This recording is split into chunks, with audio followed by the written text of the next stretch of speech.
Psycho কিলার মিষ্টি জান্নাত। বর্তমান সময়ের আলোচিত নায়িকা মিষ্টি জান্নাত অভিনয়ের পাশাপাশি ব্যক্তি জীবনের নানা মুখরোচক গল্প নিয়ে প্রায়ই সংবাদের শিরোনাম হন তিনি।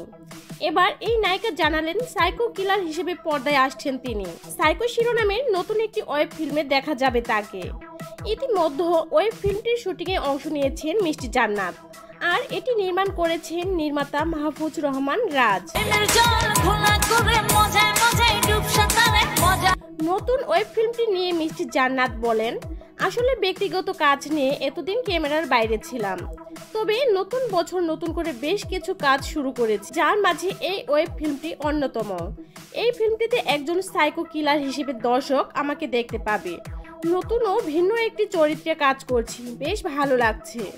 আশা করি দর্শকদেরও ভালো লাগবে। প্রসঙ্গত 2014 সালে লাভ স্টেশন সিনেমার মাধ্যমে রূপালী পর্দায় কেরিয়ার শুরু করেন মিষ্টি জান্নাত।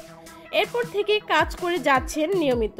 অভিনেত্রী পরিচয়ের বাইরে তিনি একজন দন্ত চিকিৎসকও। আরও নতুন নতুন বিনোদন জগতের নিউজ পেতে লাইক, কমেন্ট, শেয়ার করে চলন্ত পথিকের সাথেই থাকুন।